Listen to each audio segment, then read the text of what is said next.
Isang magandang araw po muli sa inyong lahat, mga minamahal kong mga kapatid sa Panginoon. Ito po ang inyong lingkod, si Pastor Ruel Camya po mula po dito sa Winnipeg, Manitoba, Canada, para po sa ating gawain ngayong umaga, ang biyaya, pagpapala, nawa ng ating Panginoon, ang sumainyong lahat. Muli, nagpapasalamat ako sa biyaya ng ating Panginoon at sa pagpapahintulot muli ng ating Pastor Jay Gayas upang ang inyo pong lingkod ang maging daluyan ng salita ng Diyos sa atin pong pag-aaral ngayong araw. Akin pong ipinaghanda ang mensaheng ito bagamat ang inyong lingkod ay under the weather. 3 araw na po na ang aking katawan ay wala po sa maayos na kalagayan. Subalit naniniwala po ako na sa biyaya at sa tulong ng Panginoon ay marapat lamang na magsalo-salo tayo sa pag-aaral ng salita ng Diyos. Ang mensahe po na dadalhin ko sa inyo ngayon sa araw na ito ay pinamagatan ko pong as it was in the days of Noah. Hahanguin po natin ito sa aklat ng Lucas chapter 17 verses 26 to 27. Kung meron po kayong mga Bible, samahan po ninyo ako at atin po itong basahin. Just as it was in the days of Noah, so will it be in the days of the Son of Man. They were eating and drinking and marrying and being given in marriage until the day when Noah entered the ark and the flood came and destroyed them all. Saglit po tayong tumungo at tayo po'y manalangin. Ama naming Diyos na makapangyarihan sa lahat, sa oras pong ito, pinagkakatiwala po namin sa iyo ang amin pong pag-aaral, ang amin pong pananambahan. Dinadalangin po namin na lubusan mo kaming kausapin sa iyong mga salita, na amin pong makita ang iyong mensahe at makapamuhay kami ng may kahandaan sa iyong pagparitong muli. Turuan mo kami, Panginoon, at dalahin kami ng mensaheng ito ngayong araw na ito sa patuloy na paglago at pag-unlad sa pananampalataya. We bring back all the glory to you in Jesus' mighty name. Amen and amen. Sa atin pong pag-aaral ngayon, atin pong makikita na ang pagbalik ng ating Panginoong Hesukristo ayon sa talata ay ikukumpara natin noong panahon ni Noe. Ang sabi po ng talata, just as it was in the days of Noah, so will it be in the days of the Son of Man. Yung pong binabanggit dito na days of the Son of Man ay yun pong ikalawang pagparito ng ating Panginoong Hesus. At ito daw po ay pwede nating ikumpara sa kalagayan noong panahon ni Noah. The first lesson that I would like us to consider is this: the suddenness of Christ's return. Ang pagbalik ng Panginoong Hesukristo, walang nakakaalam. Ito po'y biglaan. In a click of a finger, darating ang ating Panginoon. So, ito pong passage na ating binasa ay part of Jesus' eschatological discourse about His second coming. Kaya ito po ay eschatological sermon. So, yung pong eschatology ay doctrine of the end times. At dito po, Jesus uses the days of Noah to illustrate the suddenness of divine judgment. Anytime pwede itong mangyari. Maaaring bukas sa makalawa o maaaring ngayong oras na ito. Walang nakakaalam. Hindi alam ng mga anghel. Sabi nga ng Panginoong Hesus, maging ang anak ng tao tanging ang Ama ang nakababatid ng kanyang pagparito. Sa atin pong pananampalatayang reform, it emphasizes God's sovereignty, human depravity, and divine judgment, and the necessity of grace. Ito pong apat na ito ang makikita natin sa ating pag-aaral ngayong umaga. The sovereignty of God, the human depravity, yung divine judgment ng Diyos, at ang pangangailangan ng biyaya para sa kaligtasan. So narito po ang tatlong question or questions rather that we need to consider. One, what were the conditions of the world in Noah's days. Importanteng alamin natin yon. Kasi yung pagbalik daw ng anak ng Diyos, ni Kristo, ay katulad nung panahon ni Noah. Alamin natin, ano ba yung panahon ni Noah? Pangalawa, how does Noah's time parallel today?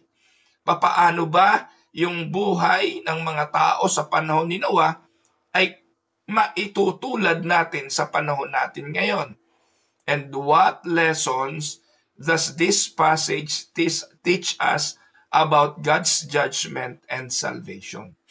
So yan po yung scope ng ating pag-aaral ngayong araw. So unahin po natin yung pinaka-context ng atin pong mga talata. What is the context of the verses?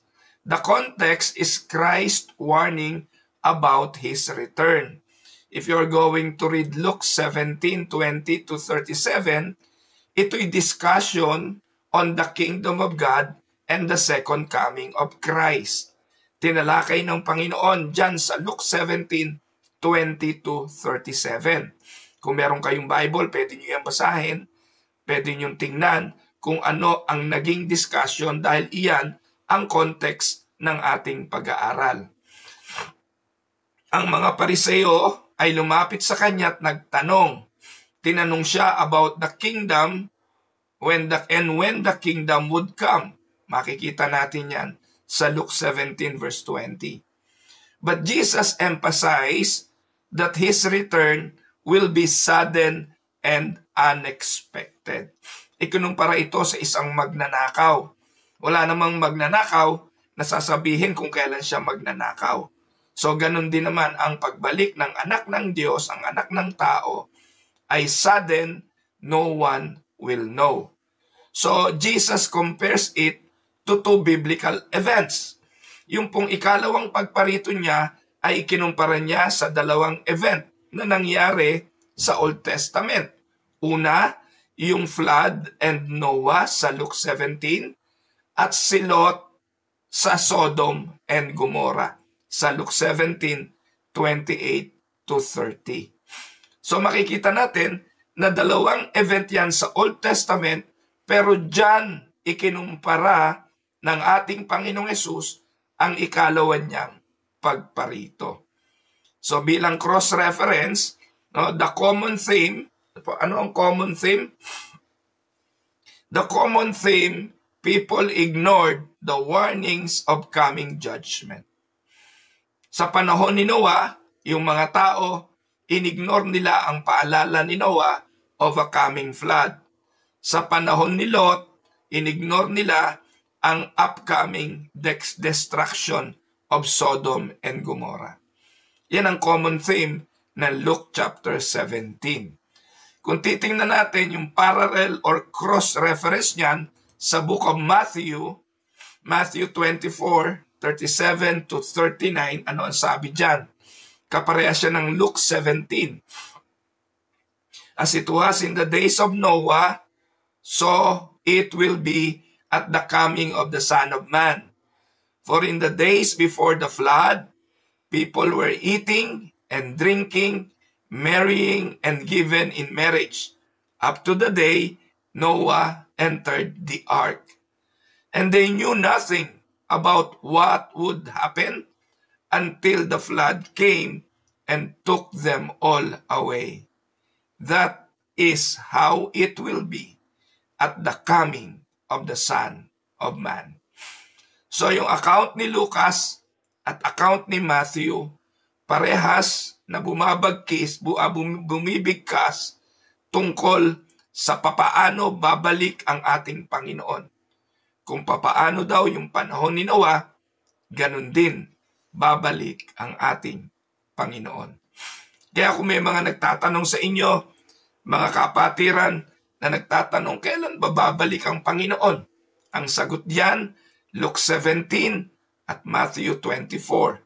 Kung ano yung panahon ni Noah, ganun babalik ang ating Panginoon. Now, it is very important, alamin natin ano ba yung days of Noah. Pasensya na kayo mga kapatid, talaga pong hirap na hirap ako. Ano ba yung days of Noah? The days of Noah is a picture of judgment and grace. Dalawa po ang inilalarawan nung panahon ni Noah, biyaya at paghatol. Biyaya sa pamilya ni Noah, paghatol sa lahat ng mga nilalang. Hayop at tao ay hinatulan ng kamatayan at pamilya lang ni Noah, 8 tao ang tumanggap ng biyayang kaligtasan. Now, ano ang picture ng Noah's days? It is a world of wickedness and spiritual indifference. Yan po ang nangyayari nung panahon ni Noah.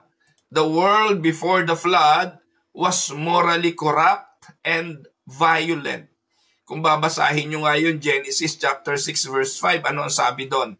The Lord saw that the wickedness of man was great in the earth, and that every intention of the thoughts of his heart was only evil continually. Ito po ang paglalarawan ng Biblia tungkol sa kalagayan ng tao. The people were not concerned with God or with righteousness despite Noah's warning. Sa kabila ng paalala, sa kabila ng mensahe ni Noah, ang mga tao ay tumigas ang kanilang mga puso, wala silang concern sa Diyos. At ito'y paglalarawan ng tinatawag na total depravity of man. They carried on with life as usual, unaware of impending judgment. At ang sabi ng talata ng mga panahon na yon, they were eating, they were drinking, they were marrying, and being given in marriage until the day when Noah entered the ark. So yun po ang paglalarawan sa kalagayan ng mundo. They carried on with life as usual until the day Noah entered the ark. Now, ikumpara natin yung panahon ni Noah sa panahon natin ngayon. Let us look at the parallel today. Hindi po tayo lingid. Today, people are consumed with worldly affairs. And they neglect the reality of God's coming judgment. Kapag sinabi mo nga sa tao na, ang Panginoong Hesukristo ay babalik, siya'y maghuhukom, tatawanan ka lang eh. Kapag ibinahagi mo ang ebanghelyo sa mga tao, tatalikuran ka lang. Katulad nung panahon ni Noah, naririnig naman nila ang mensahe, but they are consumed with worldly affairs. They neglect the reality of God's coming judgment. Ito rin ang binabanggit sa 2 Timothy, chapter 3, 1-5. Nang sabi, the last days will be marked by sinfulness similar to Noah's time. Ano ba sinasabi ni Pablo kay Timoteo? 2 Timothy 3, 1-5. But mark this, there will be terrible times in the last days. People will be lovers of themselves, lovers of money, boastful, proud, abusive, disobedient to their parents, ungrateful, unholy, without love, unforgiving, slanderous, without self-control, brutal, not lovers of the good, treacherous, rash, conceited, lovers of pleasure rather than lovers of God. Ito po yung pinakamalupit dyan. Having a form of godliness but denying its power. Ang paalala ni Pablo kay Timoteo, have nothing to do with such people. Minarkahan ni Pablo ang end times. Minarkahan ni Pablo at ipinaalala kay Timoteo, what will be the mark of the end times? And the last days will be marked by sinfulness, very similar to what happened in Noah's time. Amen? Ngayon, hindi nyo kailangan lumayo. Hindi nyo kailangan tumingin sa malayo para makita ang katotohanan nito. Makikita natin sa ating mga trabaho, makikita natin sa ating mga kasamahan sa opisina, maging sa loob ng tahanan, at maging sa iglesia ng Diyos. Marami roon ang mga taong they have the form of godliness. They have religion, but they deny its power. Ito ang larawan ng mundo natin ngayon. Sabihin ninyo kung hindi ito katulad nung panahon ni Noe. Now, ating tingnan ang pangalawang punto. The suddenness of judgment. Biglang dumating ang baha. Unexpected by the people. The flood came unexpectedly upon the world. Hindi nila inaasahan kasi hindi pa naman umuulan kahit kailan. Hindi nila inaasahan na ang sinasabi ni Noe ay magkakatotoo. Pero mababasa natin sa Genesis 7:11-12, in the 600th year of Noah's life, on the 17th day of the second month, on that day, all the springs of the great deep burst forth, and the floodgates of heavens were opened, and rain fell on the earth 40 days and 40 nights. Makikita niyo po mga kapatid na ang tubig hindi lang galing sa ulan. Ang mga bukal sa lupa, naglabasan ng mga tubig. At ang sabi, 40 araw at 40 gabi na walang tigil ang ulan. Sa 1 Thessalonians 5:2-3, ang sabi po ni Pablo sa mga taga-Thessalonica, for you yourselves are fully aware that the day of the Lord will come like a thief in the night. And just as in Noah's time, many will be caught unprepared at Christ's return. Handa ka na ba, kapatid? Or just like many people in Noah's time, we are still unconcerned. We are still clueless of the impending judgment na igagawad ng ating Diyos. Makikita po natin na si Noah ay type of Christ. Kung si Noah ay naligtas sa pamamagitan ng paggawa ng arko, makikita po natin na si Noah ay lumalarawan sa ating Panginoong Hesukristo. Noah, just like Jesus, was a preacher of righteousness. 2 Peter chapter 2 verse 5. He preached righteousness and warning the world. But people, just like Christ, they ignored him. Tinawag pa nga siyang baliw. Tinawag siyang nasisiraan ng ulo. But the ark was the only place of salvation from the flood, just as Christ is the only refuge from divine wrath. Ano sabi ng John 14:6? I am the way, the truth, and the life. No one comes to the Father except through me. Kung ang arko ang tanging daan sa kaligtasan, si Kristo ang tanging daan patungo sa Ama.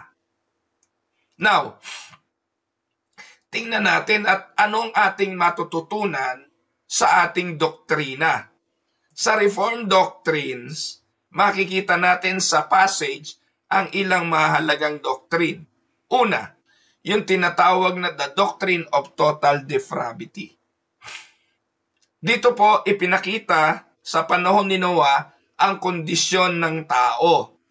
The pre-flood world was utterly wicked, proving the doctrine of total depravity. Ibig sabihin, ang tao'y makasalanan, patay sa kanilang kalagayang espiritual, hindi nila hahanapin ang Diyos, walang matuwid, wala kahit isa. At ito po'y makikita natin sa Romans chapter 3, 10 to 12. No one is righteous, no, not one. No one understand, no one seek God, no one is righteous. So humanity is not morally neutral. Apart from God's grace, we are dead in sin.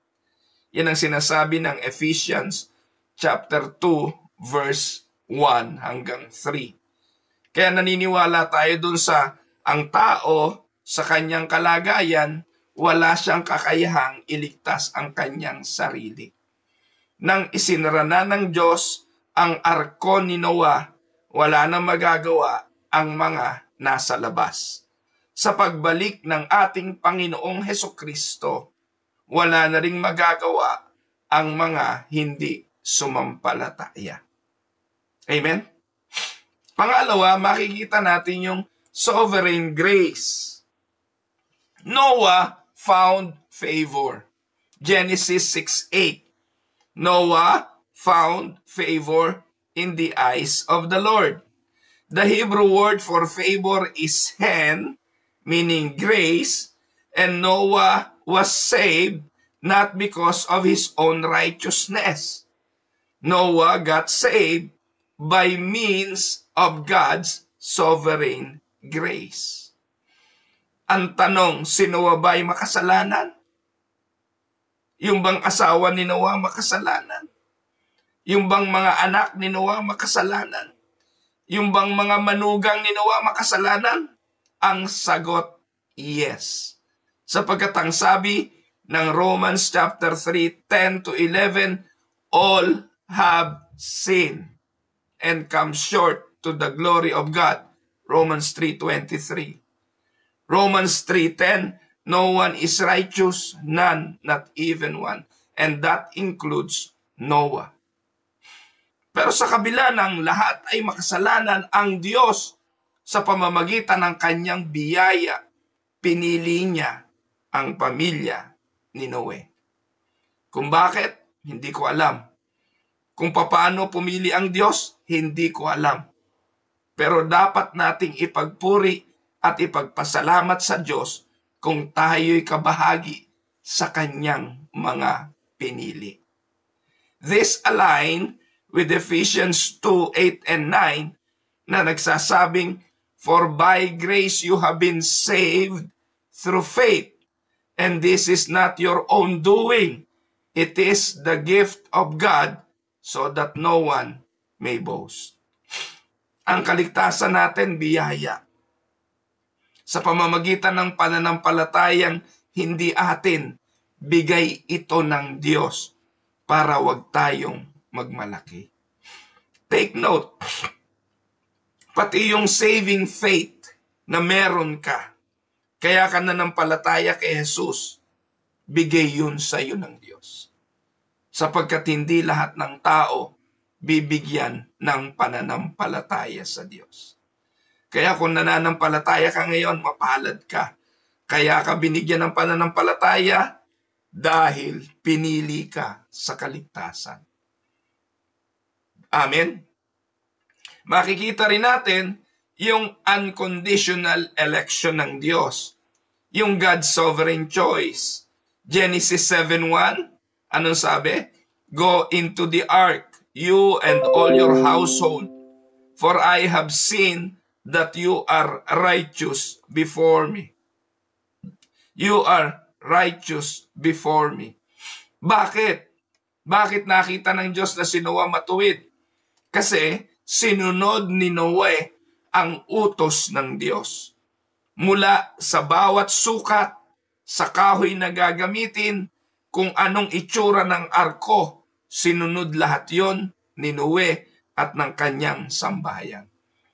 Kaya bago sila pumasok, ang sabi ng Diyos sa kanila, go into the ark, kayo ang karapat-dapat pumasok dyan, kasi matuwid kayo sa akin.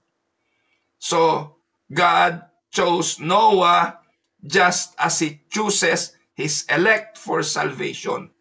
Alam naman natin in John 6:44, no one can come to me unless the Father draws them to me. Amen? Ngayon, pang-apat, makikita natin yung certainty of judgment. Ang paghatol at ang kahatulan at paghuhukom ay sigurado. Ano po? The flood is a type of final judgment. As the flood was real, so will the judgment of Christ return. Kung papaanong nangyari na ang mundo ay lumubog sa tubig bilang hatol ng Diyos, ang pagbalik ni Kristo ay sigurado rin na mangyayari. 2 Peter 3:7, scoffers will come in the last days with scoffing. They deliberately overlook this fact that the world that then existed was deluged with water and perished. Marami magsasabi, at ito'y nangyayari na sa panahon natin, maraming mga taong nagsasabing hindi nangyari na ang mundo ay lumubog sa tubig para i-discredit at baliwalain ang ginawang paghatol ng Diyos sa kasalanan. And many today mock the idea of God's judgment just as they did in Noah's day. Amen? Panlima, the necessity of being in Christ. This is very important. Tandaan na only those inside the ark were saved. And just as only those in Christ will be saved from God's wrath. Na kay Kristo ka ba, kapatid? Kung ikaw ay na kay Kristo, makaaasa ka ng kaligtasan sa kanyang pagparito. Romans 8:1, there is therefore now no condemnation for those who are in Christ Jesus. If we are in Christ, then there will be no condemnation. Amen? Ngayon po, puntahan natin ang practical application para sa atin ngayon. Ano ang dapat nating gawin? Una, live watchfully and be ready.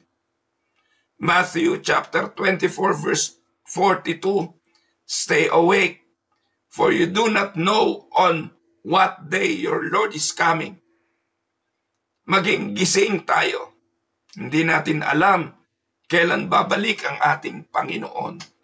We must live in anticipation of Christ's second coming, and we must not be complacent. Amen? Number 2, preach the gospel with urgency. Like Noah, we must be faithful in warning others about the coming judgment. 2 Corinthians 5:20, tayo po yung mga ambassadors ni Kristo and God making His appeal through us. Third, seek refuge in Christ alone. Kay Kristo lang tayo makatatagpo ng kaligtasan. And just as the ark shielded Noah from judgment, Christ shields believers from God's wrath. Psalms 46 verse 1, God is our refuge and strength, a very present help in trouble. Amen? Now, alam kong medyo maiksi itong mensaheng ito, 29 minutes pa lang, but I will give you some conclusion and final question. Bilang conclusion, it is a call to repentance and faith. The days of Noah served as both a warning and a call to salvation. The world was unprepared for the flood. Tanong, will you be prepared for Christ's return? Ang sabi ng Isaiah 55, 6-7, seek the Lord while He may be found. Call upon Him while He is near. Bilang final question, pagbulay-bulayan niyo po ito mga kapatid. Are you in Christ or are you like those who perish in the flood? Panghuling hamon, repent and believe in the gospel, for the time is near. Amen? Pagpalain po kayo ng ating Panginoong Diyos. Ipagpaumanhin na po ninyo. Talaga hong naubusan ako ng boses. Kung kayo po'y nanonood ng Tinig ng Pag-asa, alam po ninyo na pinipilit ko lang ho everyday. Dahil nanghihinayang ako sa panahon, baka dumating na si Lord. So, sana po ang pagpapala ng ating Panginoon, ang inyong maranasan, kasama kayong lagi sa aking mga panalangin. Huwag po kayong titigil. Magpatuloy po kayo sa paglilingkod. Samahan niyo po ang inyong pastor. Tulungan niyo po siya sa mga gawain at pagsumikapan po ninyo na mamuhay sa kabanalan. Ito po ang inyong lingkod, si Bishop Ruel Camia po, mula po dito sa Winnipeg, Manitoba, Canada. God bless and happy Lord's Day sa inyong lahat.